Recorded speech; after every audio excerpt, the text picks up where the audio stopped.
we want to give him a place at Muhammad Speaks, wherein that we want to be able to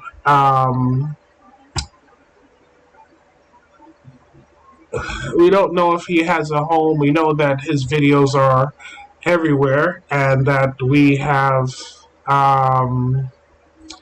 didn't know if he had a home where like one channel where you can kind of see all of his things there.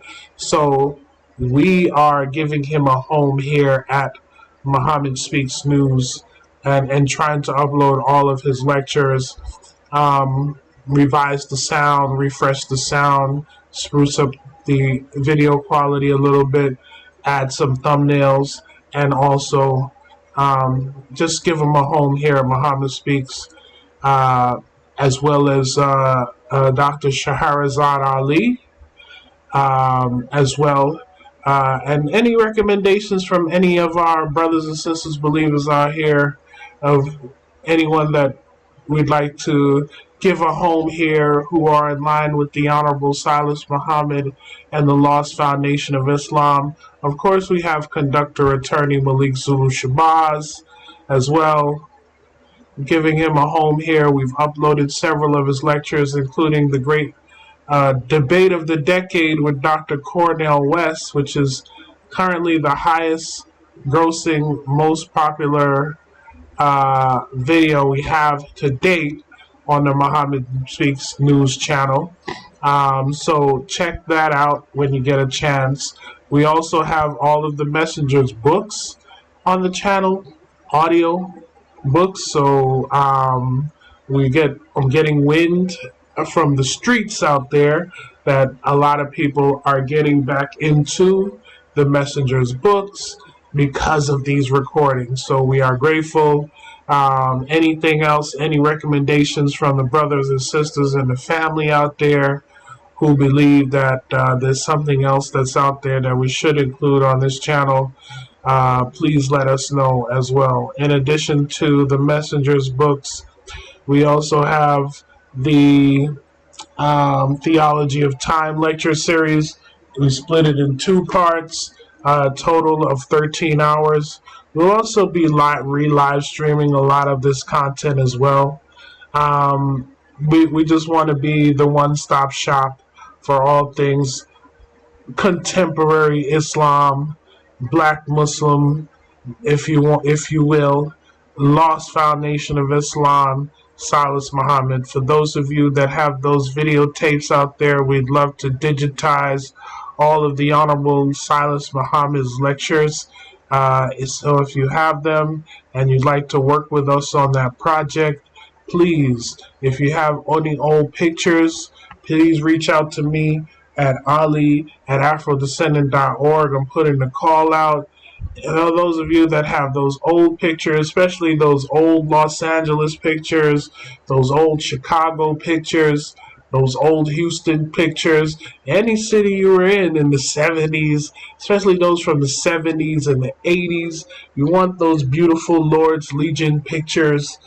If you have them digitized, if you can just snap a picture with your phone, send it in to me at ali@afrodescendant.org, because it's very important for us to be able to archive this. We don't want our history to just blow away with the wind and people not even know that we were here, right? And peace be upon Sister Raja from Brooklyn, New York. Sister who I don't know her rank. I don't recall her rank, but I remember she was one of the people that embraced me there in Brooklyn when I first came as a 17-year-old back in 1992. Sister has recently passed away. So we just wanted to give thanks and salute to the sister who has now passed away, and all of her beautiful children that I remember there. I remember just a quick story, and then I'll soon be handing it over in memorial of Sister Raja. I remember on my 18th birthday, I was so radicalized, and so everything must come from the Nation of Islam. Is whether it be my haircuts, my bread, something, it had to be black. So, my birthday was February 1993. I was turning 18. Um, and I had my mother order a birthday cake from the Rising Sun Bakery in Brooklyn that was next to the temple there on Marcus Garvey Boulevard. Her and Sister Rajah and former National Secretary Hossamuddin Fedayeen, they made the most beautiful birthday cake I had in my entire life. Probably the last birthday cake I ever had in my life. But I'd never forget the pride I felt with having my first birthday cake from a black bakery at the time, and sister was the one to hand it off, and I had to walk that cake all the way home. And the funny thing is, I put the cake on the couch and flipped the cake over, and I almost had a heart attack, but I still ate that cake because it was from a black bakery. So I always, first thing that popped in my mind when I thought of Sister Rajah was that cake. And I'm very happy for that memory, and salute to all the good people who are still with us, who are no longer with us. We know the sacrifice that you put in, the unique experience of being followers of the Honorable Silas Muhammad, this light, this thing of ours. Truly appreciate all the hard work, and we want to immortalize you. Putting together that video of Minister Malik Al Akram, it touched me deeply, because I know this is a man who is no longer with us, who put in the work and who was sincere. Like, not only was his heart was in it, his soul was in this, and you can feel it in the video. So we don't want your memories to be wiped out, and it would be a shame for this legend's history to be wiped away. So please send us your pictures, anything that you have, videos that can be digitized. We have to document the story here of the second rise of the Lost Foundation of Islam. The most recent wins that we see here today are because of the work that has been done over time, from the 70s, 80s, 90s to today, bridging the gap to get us here today. And you should not be forgotten. You should be remembered in all that. So with all that said, I won't be long. I am not your main speaker. Minister Jabbar Wakil is the main speaker. I'm just giving you updates for Muhammad Speaks News. We are in a serious time, right? So we see that there's movement on the Yemeni front, on the North Korean front, on the Iranian front, on the Lebanese front, on the Russian front, on the Ukrainian front. We just see a lot of things galvanizing and coming together right now that we must pay attention to, because it will impact us in some way. What happens in one part of the earth impacts the rest of the earth, whether it be in the village somewhere in the Far East. It will impact you in Chicago, in New York, and you don't even know it. Right? So it's good to keep abreast of these things. So stay tuned to Muhammad Speaks as we try to keep you updated on whether or not we're going into World War III, and who will lead the United States going into World War III. Will it be nothing or nothing, Kamala or Trump? Who will it be? Or who are handling them to lead the war effort? Will it be the military-industrial complex or not? I'm looking forward to seeing what Minister Jabbar Wakil will have to say on that. I'm sure he's going to bring the fire on that. So with that said, I will not tarry any longer. Thank you for bearing with me on this, family. Truly always appreciate the time and being able to bring this exciting information to you. And with that said, Minister Jabbar, are you ready to bring us the fire? Yes, sir. There he is. There he is. With that beautiful smile from my brother. And with that said, I'm going to hand it off to the minister here. I can't wait to hear what he guys has to say this week. Last week he brought the fire with the fire with the rain coming from the hurricanes, and now we're going to hear about the election. So, with that said, family, I will leave you as I found you. Assalamu alaikum. Wa alaikum salam, sir. How are you? I'm doing Thank you well, very can't much. complain. And Yes, yourself? sir. I'm very well, thank you. Very well. Thank you very much for opening up and giving us those reports and sharing with us um, what's going on with Muhammad Speaks. And I also appreciate that you gave recognition to some of the other ministers who are, excuse me, also taking advantage of the opportunity to share the messages of Mr. Silas Muhammad via these internet airways. I think that Minister Ahmed in Chicago is doing a fine job. I think that Minister Dewan in headquarters Atlanta is also doing a fine job. And would encourage you who are listening to tune in and hear those ministers speak as well. Um,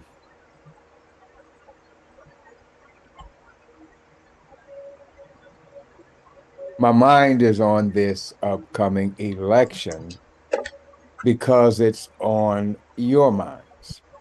Um, we are being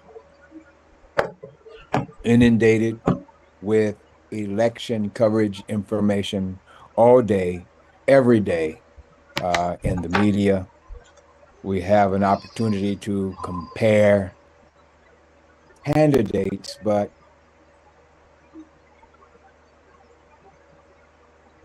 I say compare, but how many of us really know the, and when I say us, I mean descendants of plantation slavery here in the United States of America, those of us who were brought here for the purpose of enslavement and who have spent the last 400 plus Wa alaikum years working salam. for and I just serving saw your message America. about an How many hour of ago, but I us was preparing for this actually live know with Minister Jabari. the actual And then after that, I have FOI policies captains and meeting.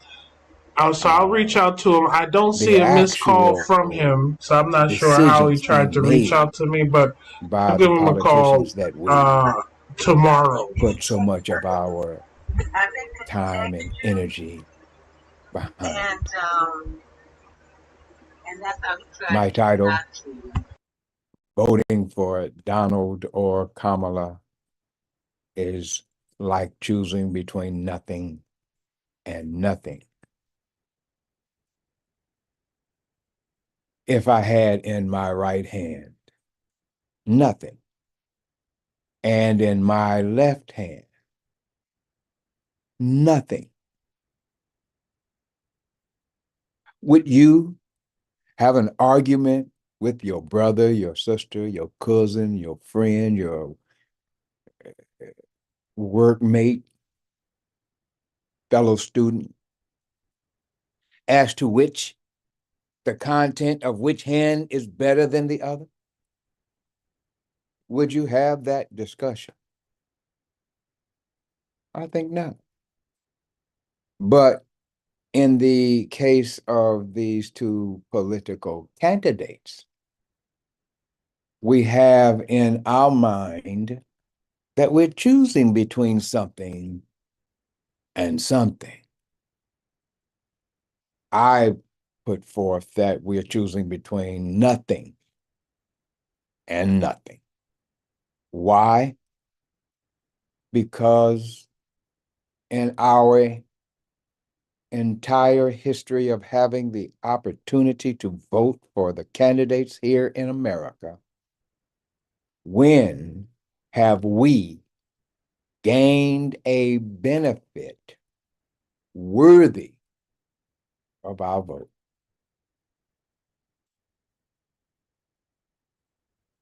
I think we have not. The position of the Nation of Islam is clear. The Honorable Elijah Muhammad, peace be upon him, wrote about these things.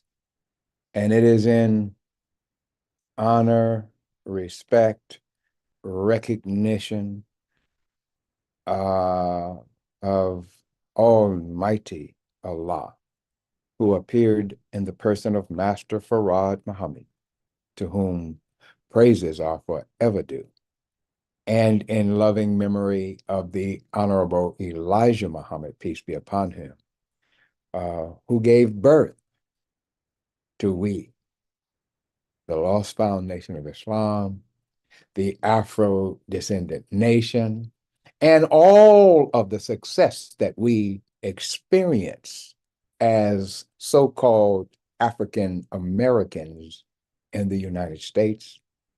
And it is in the name of their spiritual son, the Honorable Silas Muhammad, that I represent the Lost Foundation of Islam's ideas and teachings to you. In his book, Message to the Black Man in America, the Honorable Elijah Muhammad put, well, let's not, he has a book entitled, a chapter entitled, Put the Muslim Program to Congress. And I find it interesting and ironic that last week our conversation was about the destruction and fall of America and the four judgments being rain, hail, snow, and earthquake bringing about that fall, and reporting on what is going on as a result of the two major hurricanes and the catastrophic damage that has occurred as a result, that is still not being accurately or comprehensively reported on.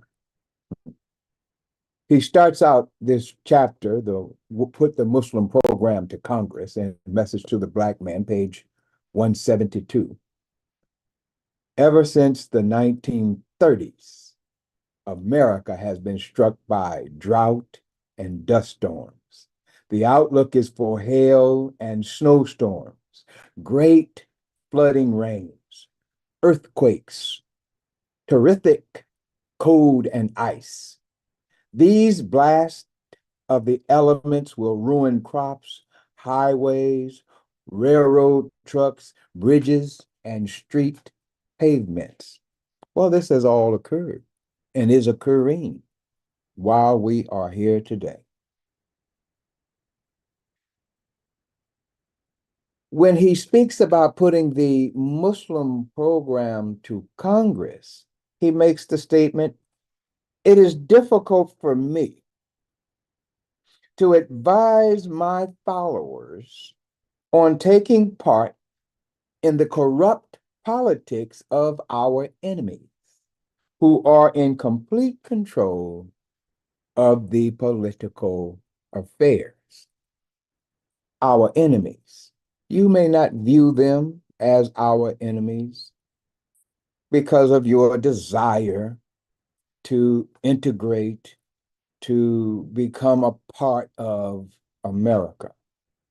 So you may not see them in the light of an enemy.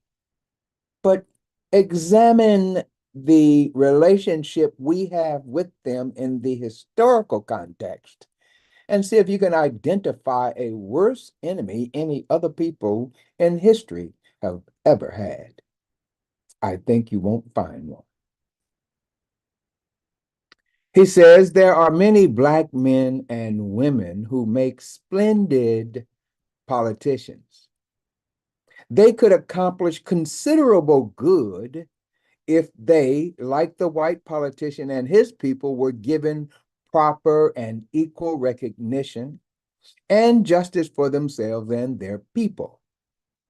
If our politicians are to serve us, they must have no fear of the white man when they plead our case in the white courts before white judges. Today we have some Black judges. Today we have some Black politicians, mayors, governors. We've had a Black president.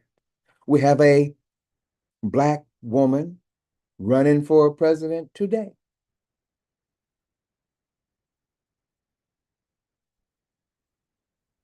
He says, and I'll go on, the strongest politician of our kind, or the person who comes nearest, as far as I know, to giving us political justice in the white courts, if they had our complete backing, is Congressman Atom Clayton Powell Jr., though he is not Muslim.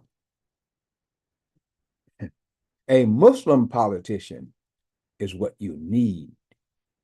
But Congressman Powell is not afraid and not easily bribed, for he is not hungry. So, what do we have here? We need a Black politician who's not afraid of white people, who will plead our case for before the white judges and the white government on our behalf. My question to you,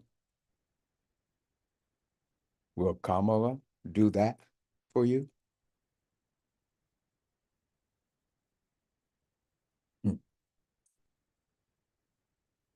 Will Kamala fight for what's right for Black people? We're going to get to it. I'm going to bring you a answer to that question in her own words so that I can show and prove that she has clearly stated in her hands for you is nothing. So choosing her is choosing nothing. Nothing. We do have an alternative for you to consider. Now we're in Fall of America, another writing of the Honorable Elijah Muhammad. And by the way, many of you may not have ever heard of Congressman Adam Clayton Powell Jr. that was just mentioned from Message to the Black Man. Message to the Black Man in America by the Honorable Elijah Muhammad was published in 1965. And Congressman Adam Clayton Powell Jr. was a congressman of that era. Now we have in Fall of America a chapter on national elections. And here's what he has to say.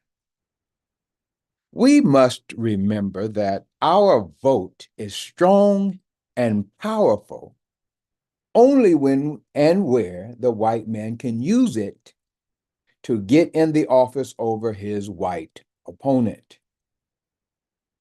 After the election and the victory, there are very few favors that come from his office to the Black voters who helped and aided him in getting into office.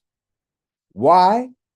Because he does not owe the Black voter anything as long as he has to feed, clothe, and shelter him. In other words, as long as we are dependent upon them for the necessities of life, he doesn't owe us anything. He's taken care of us. like a child. How much good have the two parties, Republican and Democrat, done for us for the last century in the way of freedom, justice, and equality?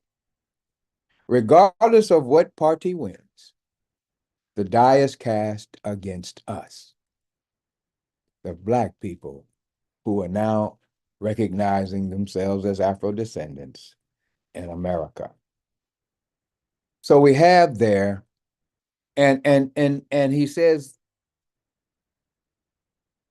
the white, we are voting for the white man.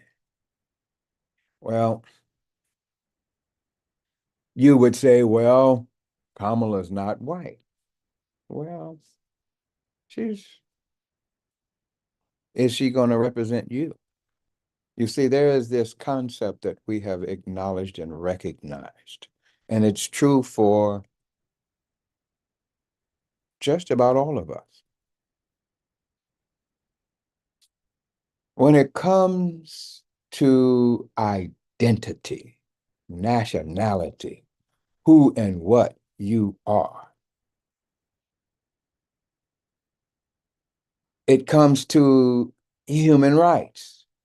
Your identity is tied to you having the legal right, the human right, to speak your own mother tongue, your native language, your original language that you spoke, wherever you were, whenever it was that you emerged as a people on the earth. That was taken by force from us through slavery. The same applies to language, culture, and religion. The same elements. We have none of those. Those are the elements that comprise identity and human rights. Since we don't have our language, culture, and religion, what that has, or what ours has been supplanted with, is the white man's English, the white man's culture, Christmas trees and Easter bunnies and Halloween, and the white man's way of life, his religion, his culture, his language. We use his. So while we are Black people, Afro descendants, for those of us who identify as such, our operating system is white. So we therefore represent his way of life, his way of thinking, his will, his aspirations, not our own. So when you put a Black person in office, like we did with President Barack Obama, who refused to do anything specifically for Black people. He said he could not address a specific issue for Black people. He's the president of all America, not just Black America. Yet, he had no problem focusing his attention on the LGBT community. He made sure that they got specific benefits. So they have no problem looking out for specific people, as long as they're not specifically us. And we need to understand the way of politics. Politics is favor for favor. It's craft. It's you scratch my back and I'll scratch yours. If I put you in office, you do something for me. We apparently, as my brother put it, don't want anything because we have been told you ain't got nothing coming.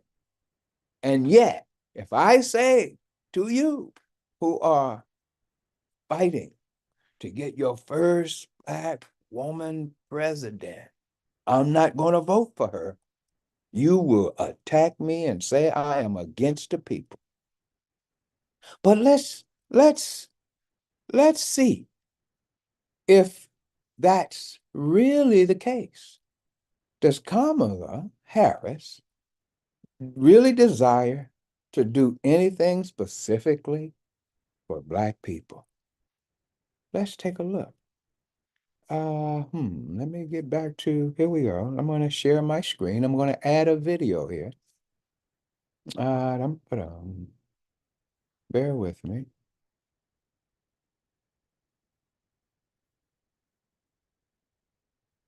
Here we go. Kamala Harris, who is now running for the presidency of the United States, has said to y'all the following. Check it out. Something that will benefit Black people, benefit all society. To really be clear about it. So I'm not going to sit here and say I'm going to do something that's only going to benefit Black people. Say it with me. I'm not going to do something just for Black people. No. She said that she has not backed off of that. She has not. So there you have it. You have from Kamala Harris's, Vice President Kamala Harris's own mouth, I am not going to do anything specifically for Black people. No. Is that nothing? So we have nothing in one hand. That's clear. Nothing. And to another point, and I'll share one more, to another point, that the question of whether or not we have in presidential candidate Kamala Harris a person who even represents what she thinks, what she feels about what's going on?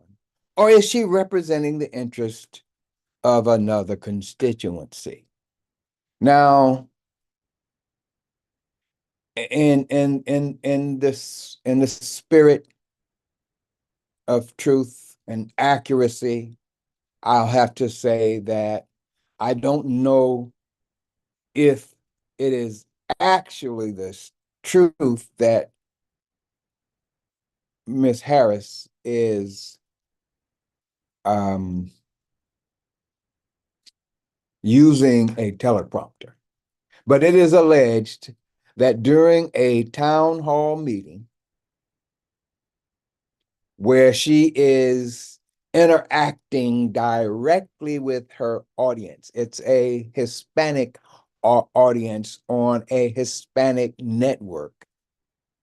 And in responding to this audience question, the camera scans around from over her right shoulder. And as it scans around in the center of the video, you see a teleprompter with words across it. It appears that Vice President Kamala Harris is responding to questions in a town hall meeting session by reading the answer from a teleprompter. If she is reading her answer from a teleprompter, that would mean that the answer she's giving to the question is not coming from her mind and heart and spirit. It's coming from another mind that's typing on the teleprompter for her, providing her with her answer. So is it actually her using the teleprompter or an appearance of such? I can't speak to that. Whether it is or not, we know every single one of us who are really just true to ourselves, we know that if she were actually a person fighting for the greater good and better welfare of Black people, she would not be a forerunner for the office. But let's take a look. Let you take your own judgment as to whether or not Wavered. She has continued on pretending. Pardon me on that one. Whether or not she is actually reading from the teleprompter. So I'm going to share my screen, cross over. Are you a Republican? Are you a Democrat? The only question I ever ask is, are you okay? You see the teleprompter there in front of her? Over the last 2 weeks since Hurricane Helene. So now, those who are putting out this video, I did look at the full video, but I was being distracted, so I didn't get a chance to see it in context. So I'm relying on that little an excerpt from her political opponents. And naturally, they would say that's what she's doing. So I don't know if she actually is reading from the teleprompter or not. But I do know she's in a town hall meeting. There's words on the teleprompter. And in a town hall meeting, this is an opportunity for the candidate to address the issues of the audience directly. So the question I would have is, why is there a need for a teleprompter at all? So I think I've made the point based on her statement that she's not going to do anything specifically for Black people, that a vote for her is going to produce for you nothing. Just as the Honorable Elijah Muhammad stated here when he said,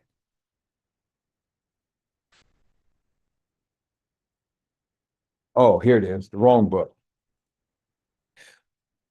We must remember that our vote is strong and powerful only when and where the white man can use it to get in the office over his white opponent. After the election and the victory, there are very few favors that come from his office to the Black voters who helped and aided him in getting into office. Nothing. Nothing from nothing leaves nothing. Now, the other candidate, Donald Trump. He's an interesting character. And his candidacy is very interesting as well because of his character. He has been described as the lionist, meaning have told the most lies of any candidate ever. Just will say anything at any time. However, and there are now is a groundswell of Black support for Donald Trump.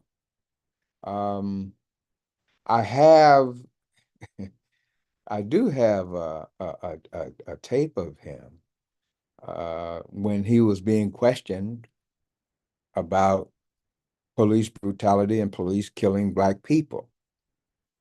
Let's take a look at what he had to say. Dum-ba-dum-bum.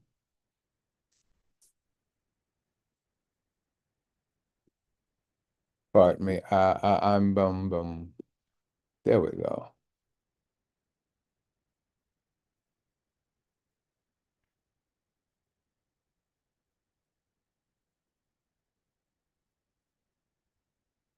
I'm trying to find it. Apparently, I've done something. Oh, here we go. All right. Forgive me. Let's talk about George Floyd. You said George Floyd's death was a terrible thing. Terrible. Why are African Americans still dying at the hands of law enforcement in this country? And so are white people. So are white people. What a terrible question to ask. So are white people. More white people, by the way. More white people. So here we have it. Wake up the morning after. So here we have it. We have Donald Trump being asked a specific question about what he's going to do about Black people being killed by the police like George Floyd. What did he say in response to that about what he was going to do? Nothing. Nothing at all. What did he have to say? More white people get killed by the police than do Black people. And since he's accused of being such an overt liar, I did the research, and it's true. 400, approximately 450 white people a year are killed by the police to an average of 225 Black people. The distinction, however, is that white people are 60% of the population, while we are 13% of the population. So when you look at it from a percentage perspective, we are still disproportionately killed. But to my surprise, he was telling the truth. More white people die at the hands of police than Black people. However, what I have not seen is a Black person with a weapon of any kind challenging the police and survive. I've seen several videos of a white person with a weapon challenging the police and survive, not be killed. They treat us differently, and we all know it. But there's an example from us that with Donald Trump, we still don't see anything coming. And as the Honorable Elijah Muhammad pointed out, when he talked about the American presidents who have done something specifically for Black people or attempted, they usually end up dead. President Kennedy, President Lincoln, and there are a couple of others. I'm referring to this from memory, so I haven't looked it up in recent days. I don't remember the names of the other two presidents that were assassinated as a result of doing something for Black people that he pointed out in his book. But you can look that up. We've got nothing coming, is my point. We have reached a point now in our growth and maturity as a people to decide to do something for ourselves. The Honorable Elijah Muhammad said that we should put the Muslim program to Congress. What is the Muslim program? I'm not going to, there are 10 points to the Muslim, what the Muslims want. I'm not going to go over all 10, but I'm going to go over a few. And before doing, this is under the section Program and Position, page 161 of Message to the Black Man in America, for those of you who have it. And it says, what do the Muslims want? And I'm going to add to that question, and who do we want it for?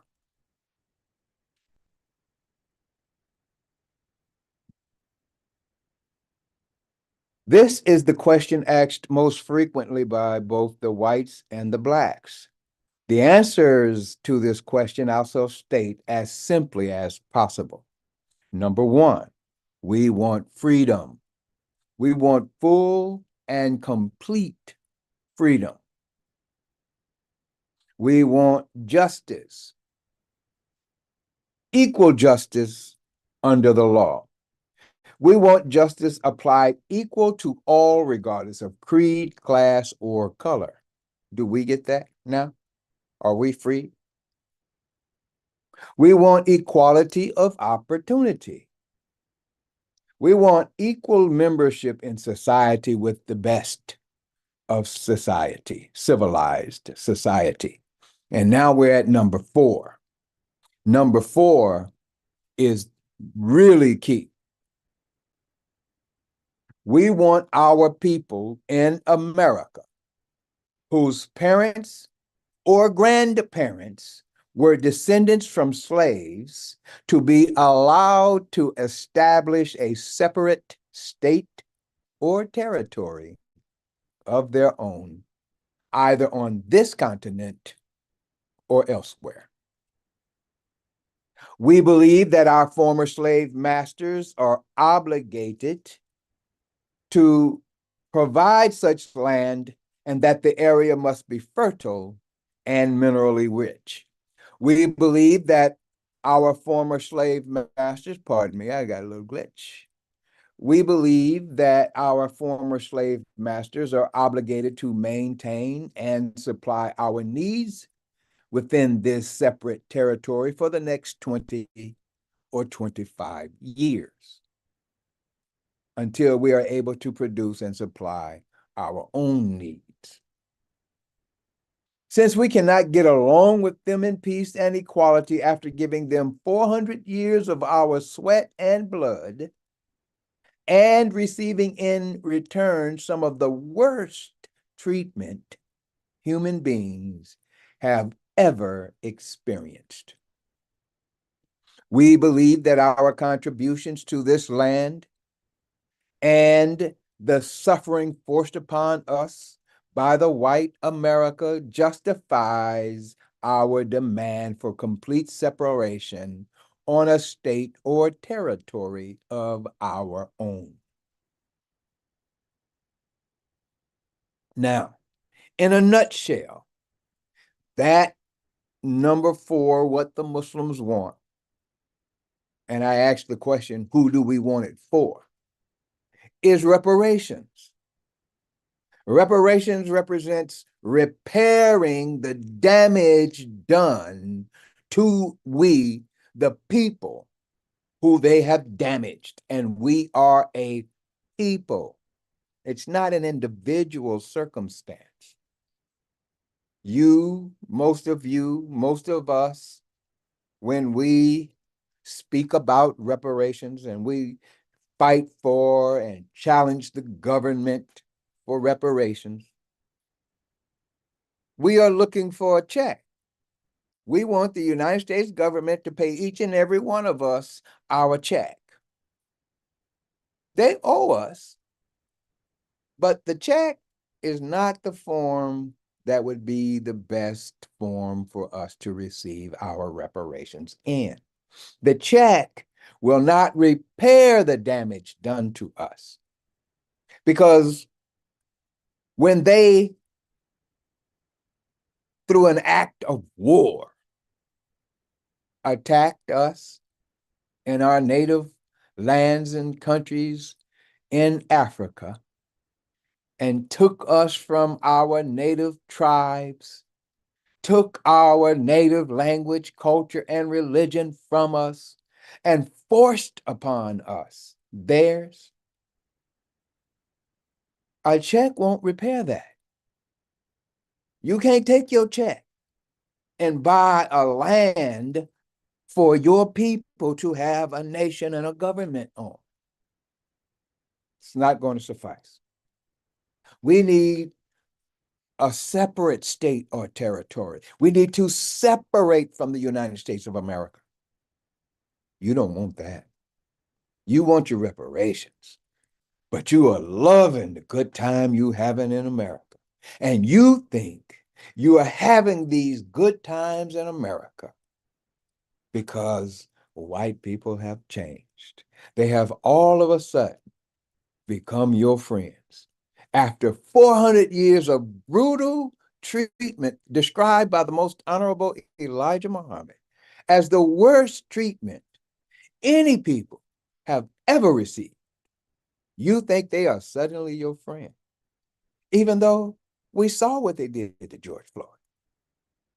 We saw them shoot our sister in the face when she said, "I rebuke you in the name of Jesus." Excuse me. They haven't changed. They're not suddenly your friends.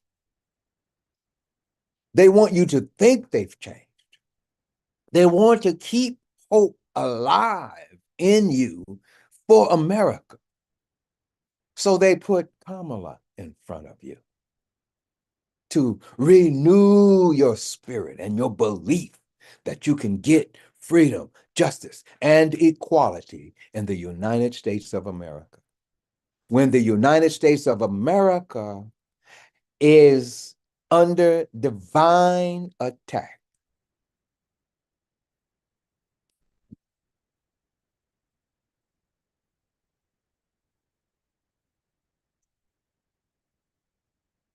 One more point on what the Muslims want. Number 5.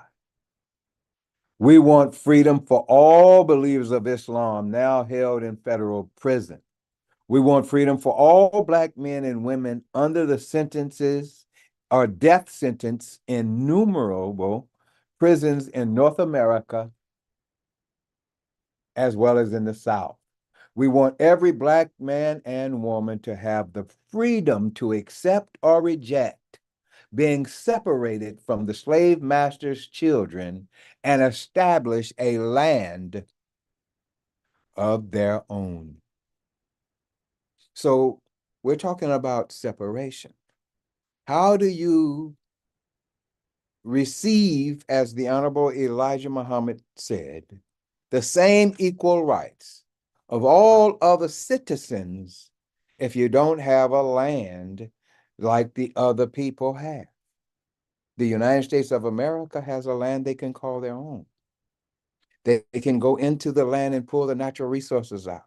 They can exploit it to the greater good and better welfare of the people of the United States of America. And they have convinced you and have you and me and we, I'm an exception now, I've been taught better, believing that we are citizens here too.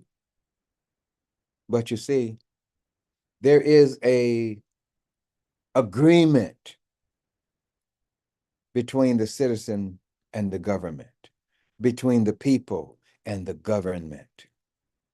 The government has a duty to protect your rights and promote your welfare.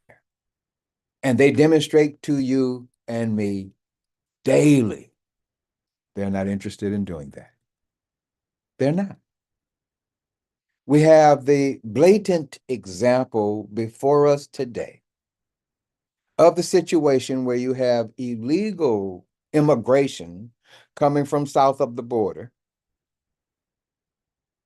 which is interesting, by the way. We'll deal with the border in a moment. But we have illegal immigration coming from south of the border. And these illegal immigrants are being allowed into the country, and they're saying primarily, or the person put in charge of it is Vice President Kamala Harris. There are those who are referring to her as the border czar. She is denying that position. But they're bringing the illegal immigrants into the country,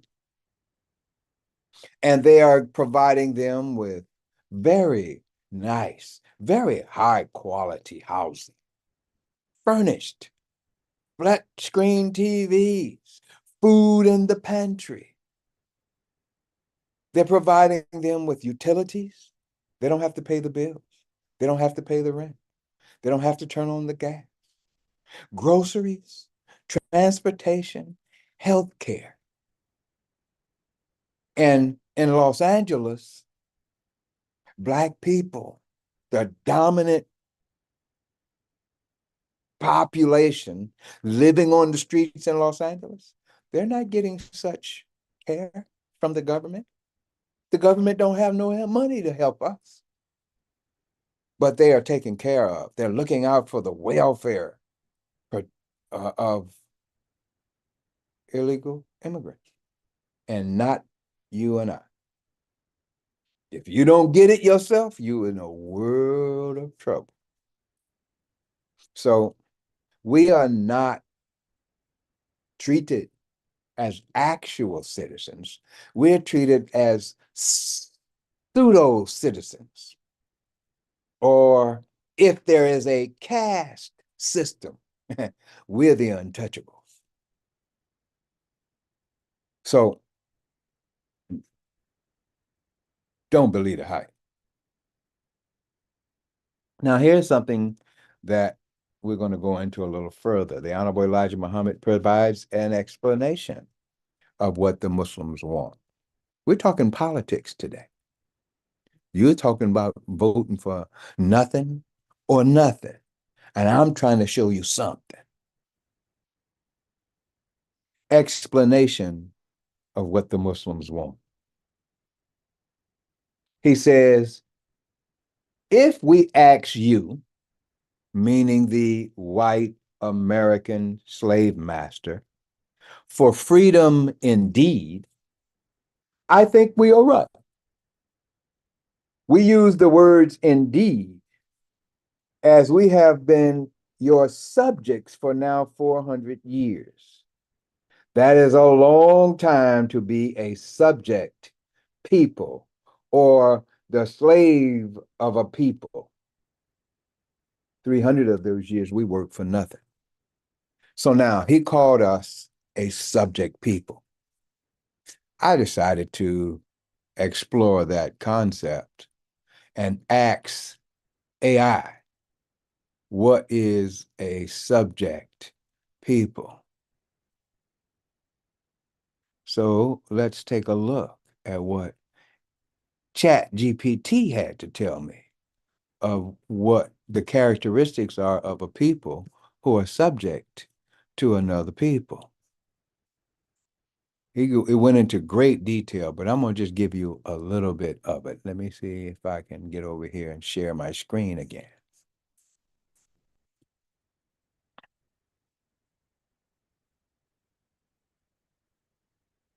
Okay. What does it mean for a people to be subject of another people?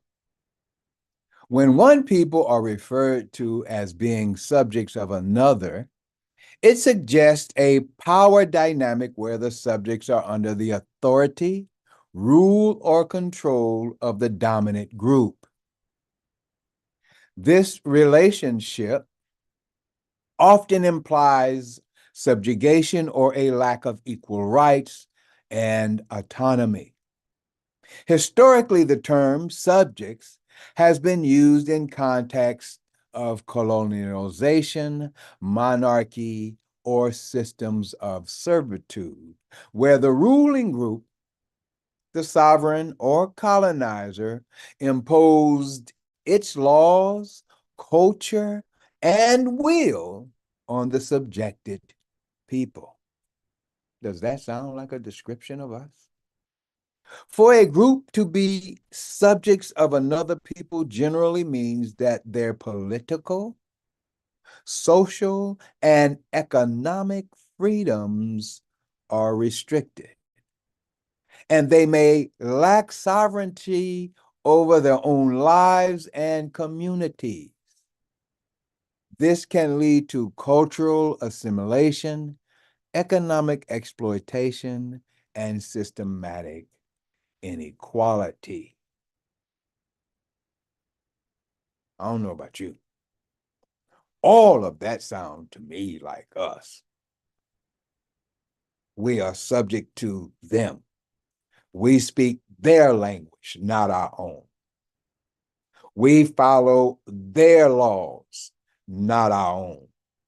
When they didn't want us to vote, they didn't allow us to vote.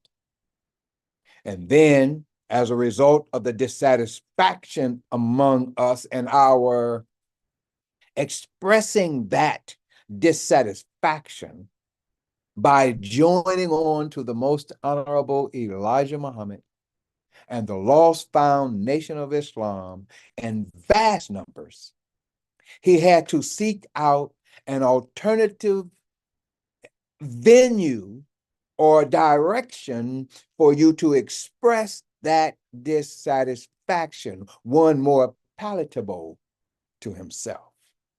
Thus, he gave rise or focus to the civil rights movement and the work of Dr. Martin Luther King Jr.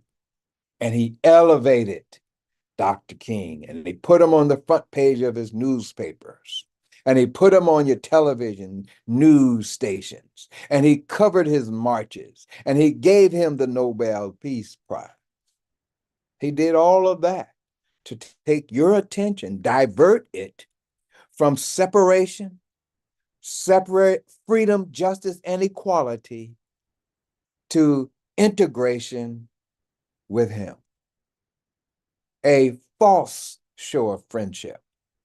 Were it not for the presence of the lost found Nation of Islam and the Honorable Elijah Muhammad, you who are the beneficiaries of the affirmative action plan of the United States of America with your wonderful positions that you have worked and earned. I'm not taking anything away from you. We are the greatest people ever to have walked the earth. The United States of America would not be the great United States of America in the absence of our presence. I don't take nothing away from you whatsoever. I'm simply pointing out the truth of the matter that were it not for the presence of the lost found Nation of Islam and the fear it engendered in the American government, the American government would not ever have let up its pressure on us and sought to deceive us into believing we could be equal citizens here. They would never have done it. But they needed an alternative for place for you to express your dissatisfaction because they know, like you know, dissatisfaction brings about a change. And we were and are dissatisfied. And they know you're dissatisfied. So they dangle in front of you nothing in the form of presidential candidate Kamala Harris. We have this pointed out to us in one of our earliest lessons when coming into this knowledge of truth. When Master Farad Muhammad first began to teach us, he realized he had to first teach us English lesson C1. He identified himself. My name is W.F. Muhammad. I came to North America by myself. So he identified himself. Then he identified you, we, us. My uncle was brought here by the trader, the slave trader, 379 years ago. My uncle cannot talk his own language. See, we lost that right, that human right. And one's mother tongue, according to a UN professor, is necessary. It's elemental to your identity. He cannot talk his own language. He likes the devil because the devil gives him nothing. Yes, we are taught that the white man is the devil.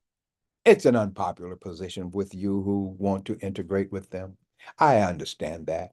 I'm not looking for popularity. I'm looking to establish truth or help Mr. Silas Muhammad establish it. And Google it. Google the definition of devil. I remember when I read the Random House Dictionary definition back in 1988. The Random House Dictionary says that a devil, or that edition that I read then, a devil is an atrociously wicked, malevolent human being who's extremely cunning, reckless, and energetic. That don't sound like the fella they described to me at Double Rock Baptist Church. You know, the cat in the red suit with the horn's tail and the pitchfork and the fire that's going to burn forever down in the middle of the earth, 10 times hotter than the sun. None of that bore out to be true. But I do live with a human being who has taken a black slave on the plantation, the biggest, strongest, toughest black slave, and tied each limb to a different horse, and then shot a gun to send the horses scattering, and they snatched that man apart. That sounds atrociously wicked to me. I do know of human beings who would cut off ears and put them in vinegar and pickle them so they could keep them as souvenirs of black people. Cut off sexual organs, cut off feet, cut off, tar and feather them and set them on fire. Atrociously wicked. We witnessed on video the man put his knee on George Floyd's neck in the presence of witnesses who were protesting the entire time, and he did not stop. That is atrociously wicked. That is malevolent. It's violent. It's devilish. It's evil. So, why does he like the devil?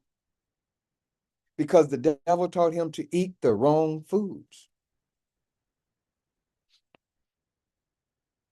We have learned to like, as the lessons say, or love as we observe in our conduct, white people and white America, and they give us nothing. Nothing. And today, you are clamoring for voting for Kamala, who has stated emphatically, I am not going to do anything for Black people specifically. And no one has a greater need in this country for support, for their welfare to be looked out for their rights to be defended and protected, than the descendants of plantation slavery, who have been treated as underlings, who have experienced Jim Crow, mass incarceration, injustices of every kind, and we got nothing coming? And you want me to vote for her when I have the option of separating, seeking a land that we can call our own under my own nationality, like every other nation, every other people on the earth. And when I say people, I'm not talking about the plural of person, like they taught me in elementary school. One person, two or more people. No, I'm using the international definition that they use to apply the term when they're talking about the legal right to self-determination.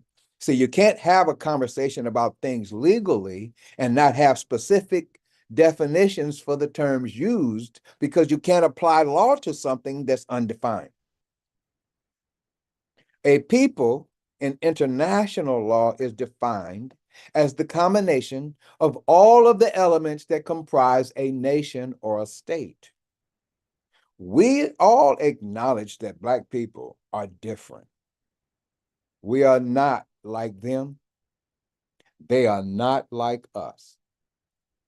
They are a different people than we are. They have all of the elements that comprise their nation and state, but most of us have accepted that we are a part of theirs as opposed to seeking to be a part of our own. But yet, we do acknowledge that we are a separate and distinct people.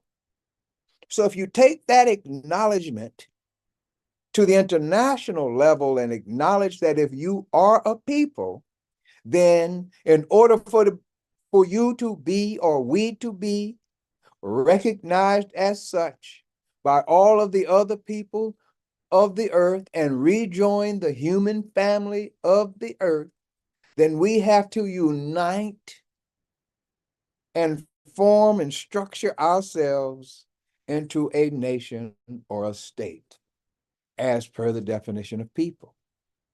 The combination of all of the elements that comprise a nation or a state.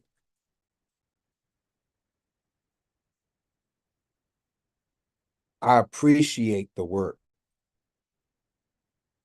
of Mr. Silas Muhammad. I've examined it. I've been a student of this work now approaching 40 years. I've been a minister now since 1994. That's 30 years. When he posed made the statement in his Savior's Day address 4 years ago, in the title, Afro Descendants,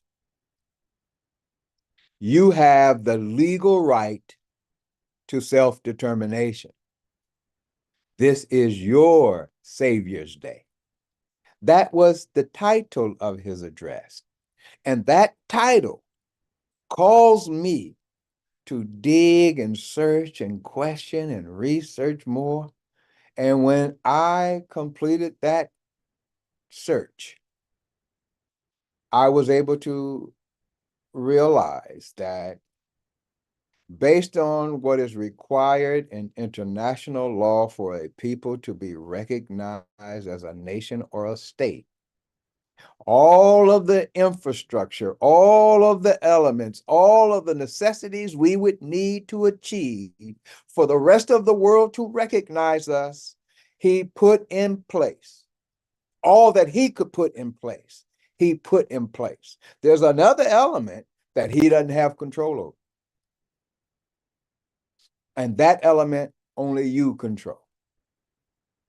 That element is the legal, is in establishing or invoking your legal right to self-determination, is the internal recognition by we who are eligible to be citizens of the Afro-descendant nation to come together, give life to that Afro-descendant nation and declare ourselves a separate, distinct people.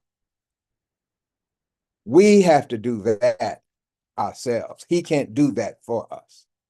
But the other elements are in place. There needs to be a constituted government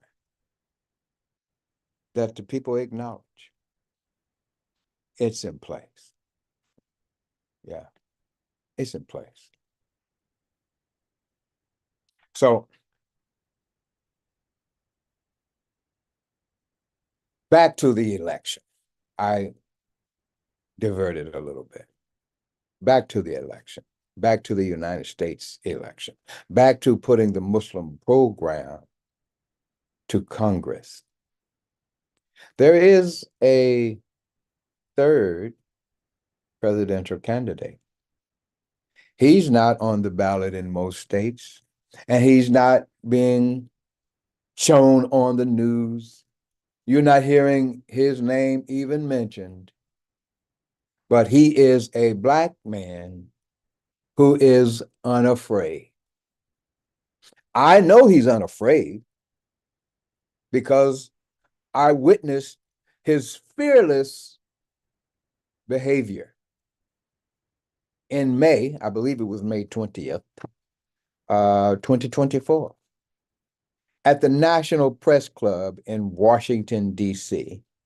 Presidential candidate Dr. Cornel West addressed the nation. about his presidential candidacy, and he had his vice presidential running mate, Dr. Melina Abdullah, who is also a professor in Los Angeles area, one of the universities. First time that we have had a all Muslim, or pardon me, Dr. Cornel West is not Muslim. He made that point known. A all black presidential candidacy or black ticket. The presidential candidate, Dr. Cornel West, is black, and the vice presidential candidate, Dr. Melina Abdullah, is also black, and she is Muslim. He made the statement at the press conference that his platform was based on the call for reparations, and that if he were to be elected, he would seek reparations for Black people. And I say he's fearless. Well, at that press conference, the National Press Club, he made the statement that President Joe Biden was a war criminal. Now, you know, he's talking about the sitting president of the United States of America and called him a war criminal in Washington, D.C. That's courage. He called presidential candidate, former president, number 45, Donald Trump, wannabe gangster. He attacked the power in America from the seat of the power in America at America's National Press Club, stating that reparations is his platform. That's the Muslim program. We went over it, what the Muslims want, number 4. And I want to share my screen again. I want to let you hear some of what Dr. Cornel West had to say, but I also want you to hear our beloved Queen Mashaki Muhammad, who spoke prior to Dr. West at that event, because many of you don't know that it occurred. And I think it's important for you to see. So we're going to take a look. Let me see if I can find it. I appreciate your patience with me, by the way, because I have to find these clips, you know, I'm not the expert. Where is it? Where is it? Oh, here we go. Okay. Is this it? Yes. Okay. Here's the first clip with Queen Mashaki Muhammad.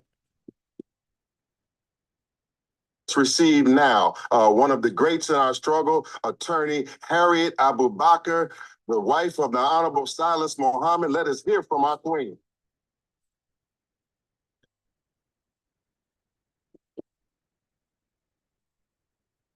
Greetings to all of our listening audience and to everyone present here today. I am representing my husband, the Honorable Silas Muhammad, but I'm also representing the Honorable Elijah Muhammad. And in that, in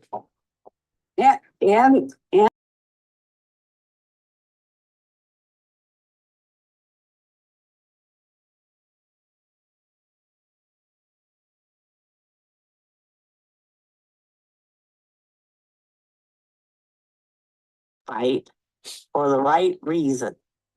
Today, we are coming together and we are honoring Cornel West for having the courage to step out there and face this mighty foe that we're all against. And he has what it takes to do it, and he's going to do it.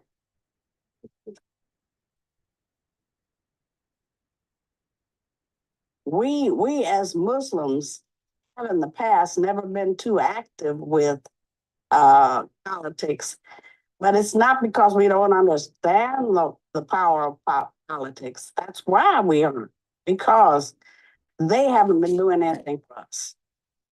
And they haven't been doing anything for Black people. So why waste a vote on white people that are pushing their own agenda and never considering us? So now times have been a changing. And we're not dealing with the same America that we were dealing with before. Now, you're going to have to represent us all. We understand that. But it's our turn now. You can feel it in there, can't you? This is our turn, and what we want is reparations. And we have been more than patient in getting our reparations. So we have had books galore written on why we should be paid reparations. All of the legal and not legal reasons have been given to the world as to why we need our reparations paid. We've got to close that wealth gap, main thing between us, and then go for self and do something that we as Black people want to do for Black people. And we can do that. We have the ability. Anybody with the fortitude to survive what our people have gone through for 500 years. Yes, ma'am. Certainly has what it takes to build our own nation. Some of us are going to want to stay here in America. We built this so and so, and we're going to stay here and enjoy some of it. That's your choice. If you want to leave because you're sick and tired of being held back, because stay here or not, you're going to be held back. You know that.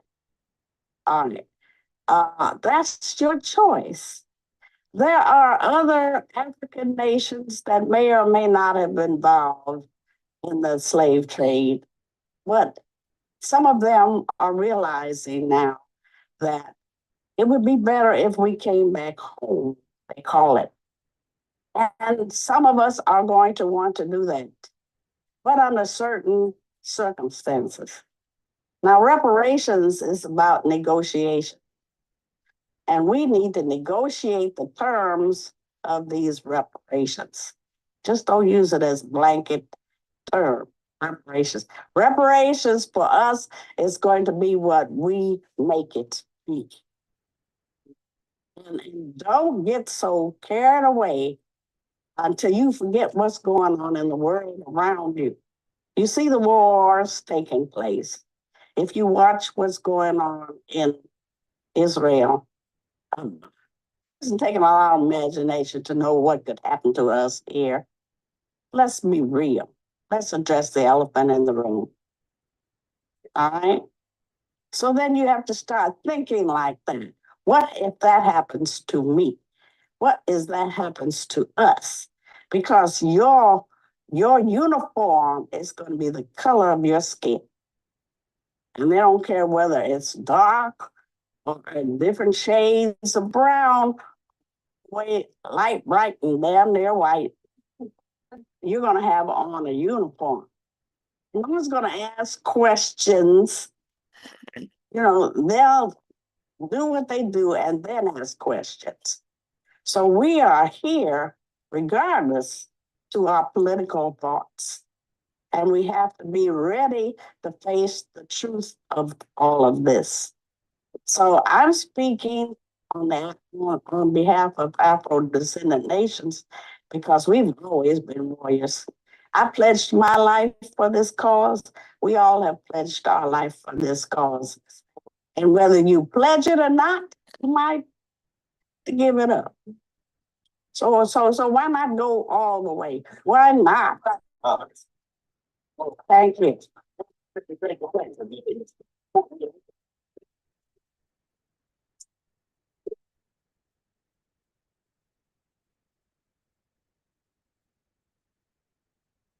Well, you heard Queen Mashaki Muhammad talk about the reality of the circumstance we're in. And I'm going to bring forward next an excerpt from Dr. Cornel West's speech where he spoke about reparations as a platform. Before I do, let's take a historical perspective for a moment. Back in 1984, the Reverend Jesse Jackson was running for president. Run, Jesse, run. The Honorable Silas Muhammad came before us and said, well, you know, we say that we are the Nation of Islam and we are for Black people, and we have a Black man running for president. Are you endorsing him for president? And if not, how can you be for Black people and not get behind Jesse Jackson's run for president? And if I recall correctly, Mr. Muhammad used message to the Black man, take the Muslim program to Congress, the same information we spoke about earlier in this, and pointed out that this was not part of Reverend Jesse Jackson's campaign platform. Therefore, we are not to support him. We need a Muslim politician, and if not a Muslim politician, at least a fearless politician who's not hungry and who will put our program and represent us fearlessly to the white government. Then we fast forward to 2008. Keep hope, no, not keep hope alive. It was another hope campaign that President Barack Obama put forth. And again, Black people were, let's get it done. And this time he was elected president. But prior to that presidential election, I at that time was the minister for the Honorable Silas Muhammad in the city of Detroit. And he instructed his ministers to hold a press conference and read at the press conference a document that he wrote entitled Barack Obama, America's Great Deception. So again, a Black candidate running for president, no endorsement from the Honorable Silas Muhammad. In this current campaign, we have two Black candidates. One you know, one you don't know, because they don't give any media attention to him. And with this presidential candidate, Dr. Cornel West, there are a couple of unique elements that I want to point out to you. One is that he, in taking his courageous stand, he was flanked on one side of the podium by the Honorable Silas Muhammad, and on the other side of the podium by Queen Mashaki Muhammad. And if you know the history of the Black movement in the United States of America, the United States of America has a history, long, deep history of killing or neutralizing our leaders. The only one that he never raised a hand at for 44 years was the Honorable Elijah Muhammad. He did not touch a hair on his head. And the Honorable Elijah Muhammad stood before the world and said that he, the white man, was the devil, that Allah and he talked face to face for 3.5 years that Allah was going to bring about the destruction of America, and wrote books and articles and gave lectures on the subject. And that which he predicted is now coming to fruition right before our eyes. He passed away, peace be upon him, in 1975. That which he built was destroyed, died. It was reestablished in 1977 by the Honorable Cyrus Muhammad, who has since then also been teaching that which was taught by the Honorable Elijah Muhammad and completing the work of getting us prepared to be an independent nation. And again, as like the Honorable Elijah Muhammad, no one has harmed a hair on his head. So he and his queen are the two individuals, his queen and our queen, who are flanking Dr. Cornel West as we share this video with you. Please enjoy.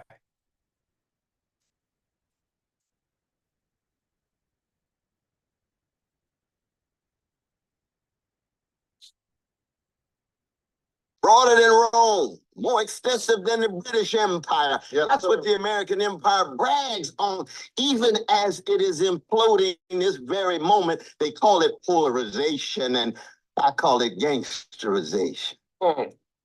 Not just polarization. It's the gangsterization of the country. More and more people don't trust anybody.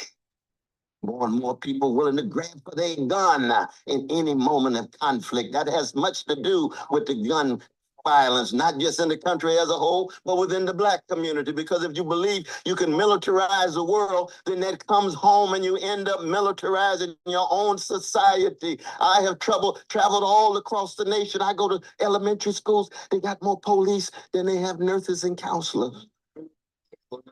That's a militarized school. Talk to us. You teaching young folk. Talk to us. You have conflict, go to Miller. Oh, yes. That's what the nation does in the world. That's what it is at home. That's spiritual decay. That's moral decadence. What's behind the foreign policy? Big money. Or manufacture. Oligarchs, plutocrats, multimillionaires, multi-billionaires behind the scenes, gaining access to more and more monies. Do we know, does America know there's $8.7 trillion around the world in tax offshore for tax evasion? And yet we got poor folk who don't have access. Okay. Don't have access to jobs with a living wage. We got young folk with student debt, even as they graduate. How long can any society sustain itself? What does that have to do with reparations? Everything to do with reparations. Because before you get to reparations, you have to have a lens through which you view the world, in which truth and justice are at the center. And the condition of truth is to allow suffering to speak. You'll never know the truth about America's past or present unless you listen to the voices of those who suffer. And therefore, if you want to understand America from the vantage point of those who suffer, you begin with those who have been bombarded with white supremacy. Now, I know as Black folk, we want to move directly to Africa, but we will never, ever deny the suffering of our indigenous brothers and sisters. That's right. They don't have to be in the room for us to tell the truth about their suffering, because we're concerned about truth across the board. That's right. Absolutely. That's genocide. It's no accident that America cannot acknowledge genocide in Gaza. It can't even acknowledge genocide in its own history. Man, talk to us. And then you come back to the enslavement of African peoples, dignified African peoples. Denial. James Baldwin used to say the innocence itself is the crime. How you gonna be innocent when you're the authorizers of the devastation? Peace. You imagine how spiritually sick that is. That's been the history of the country for too long. And on the black side of town, the only way you can keep black people under control is to niggerize. Come on, talk to us, man. To get us to believe we're really less beautiful, we're really less intelligent, we're really less moral. We ought to be running around scared all the time, distrusting one another, thinking we can't come together to constitute some solidarity and unity and diversity, and therefore the white supremacy inside of black people makes it difficult for us to straighten our backs up. It's one of the things we learned from the Honorable Elijah Muhammad. Straighten your back up. Yes, sir. Out on the front of the newspaper. Islam dignifies. Teach us, Dr. West. Islam dignifies. Come on, Mr. President. I got it from Jesus. Even you could be secular, get it your own way, but that was a deep insight of the Honorable Elijah Muhammad. And it still is. We see it among our young folk these days. Where is the courage? Where is the vision? So reparations is simply an effort to tell the truth about the history of America. Was there damage done? Was there theft that took place? Absolutely. If that's true, then what is the nature of the repair? Jeez. What is the nature of the reparations? Either you have a commitment to justice or you don't. Jeez. There's nothing tribal about that. Jeez. There's nothing concerned about one small group. Any group that's been treated in that way deserves reparations. And why is it that when black folk make the demand, somehow it is off the chart, somehow it's not on the table, partly because we haven't been strong enough and unified enough to make the demand strong. I recall when William O. Patterson and Paul Robeson and W.B. Du Bois went to the United Nations in 1951 and said what? We charge genocide. Jeez. We charge genocide, very much like our two dynamic duo traveling the world. Brother Niles, you know what I'm talking about, his beloved daughter. You know what I'm talking about, my brother, straight out of Arkansas. If you go to the World Court and you say what? We make a demand of justice. That's what reparations is. It's a demand of justice. And one of the fundamental commitments of this campaign is to have justice across the board. Now, I believe that as citizens, no matter what color you are, you ought to have access to free education, free Medicare. You ought to have access to a job with a living wage, and no one ought to fall below a certain basic income. But reparations for black people is in addition to that, because our plight and predicament has been that of sub-citizens, non-citizens, based on other folk arriving immediately and becoming citizens from Europe. That's the history that needs to be told. That's the kind of vision that this campaign is fundamentally all about. I know I've gone on long, and you all been very, very patient in this regard. But let me end on this note. Even though this is an unprecedented moment, you got a whole lot of people out there that are deeply confused. They don't know where to turn. They don't see any clarity. It's partly because people so often are speaking out of so many different sides of their mouths. You see, when you're an echo of a silo, you can say one thing on Monday, something else on Wednesday, forgot what you said on Friday, and act as if you consistent. I give you a good example of that in regard to Biden. Biden said the other night in Detroit, sitting in front of all these beautiful black folk in Motown, he says, What would Trump say if January 6th here in the Capitol, instead of the deeply right-wing folk who marched in and violated the place, it were black people? He said, yeah, black folk raised that question as soon as it took place.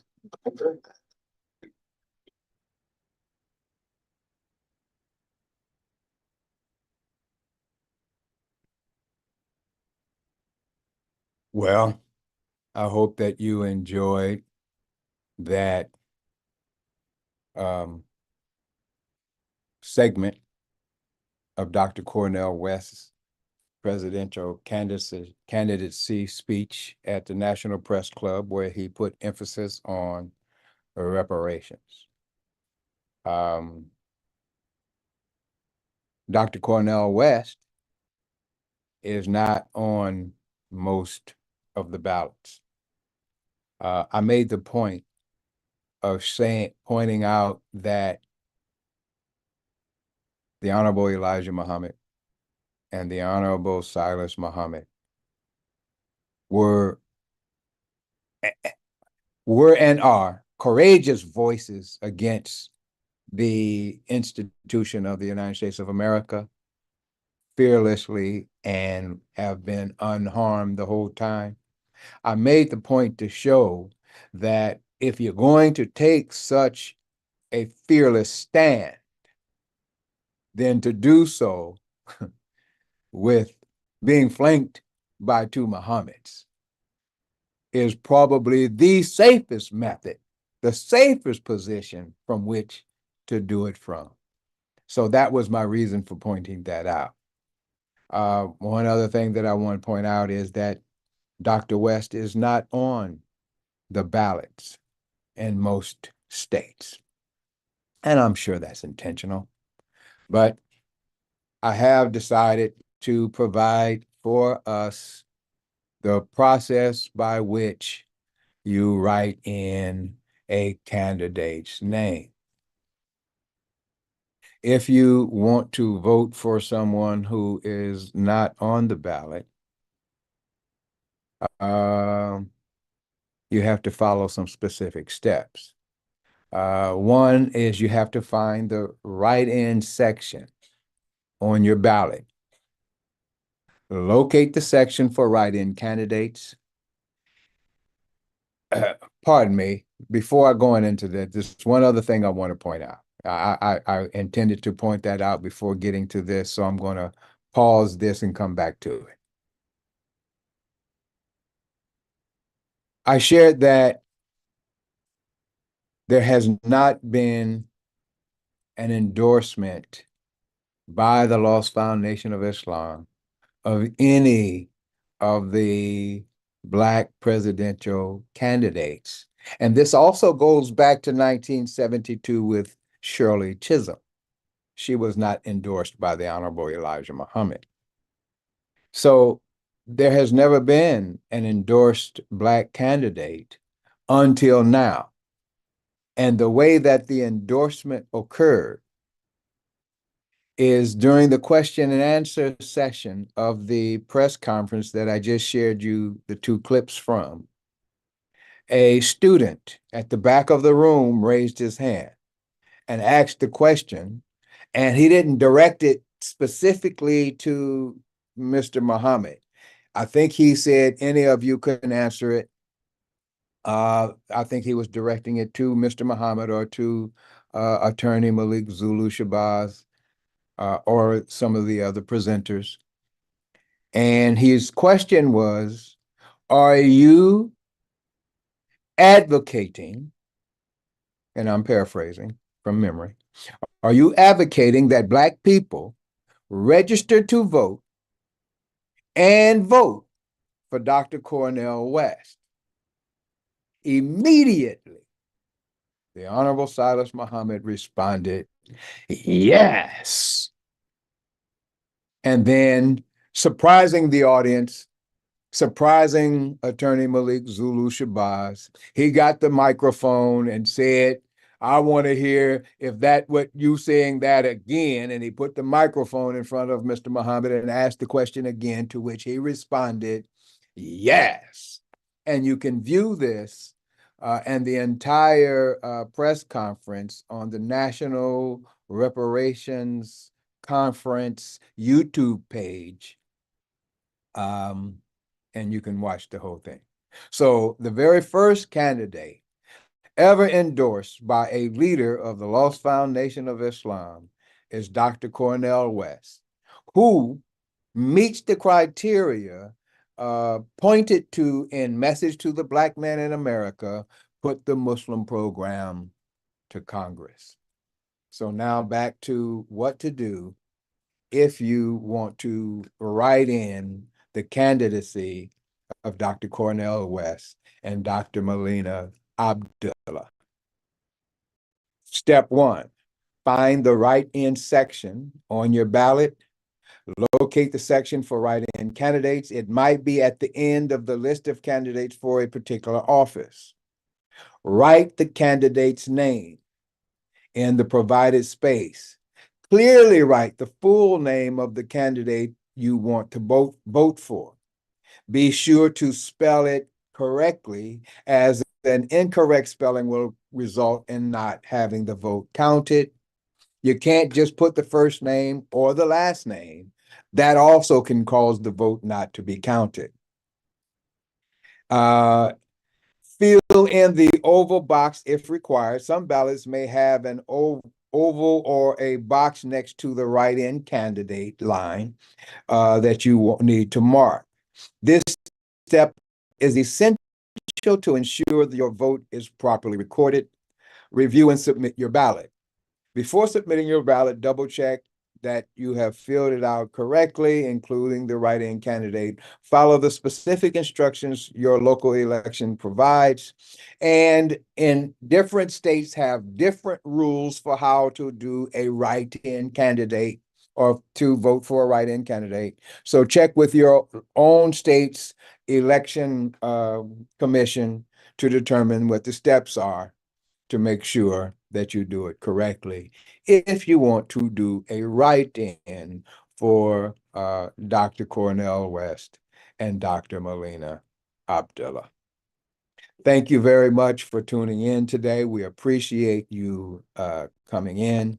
I invite now our brother Ali in Mombasa to come on back on the screen in case anyone has any questions or has had some questions that they've raised that you can bring our attention to. If you have a question or a comment, let us know now. We have a couple of minutes left. Brother Ali, have we had any questions from any of the audience members?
Okay, in that case, I say thank you very much for all of you who have tuned in to the live, and also to all of you who tune in at a future time.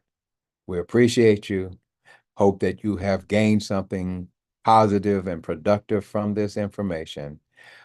Peace be unto you all. Assalamu alaikum.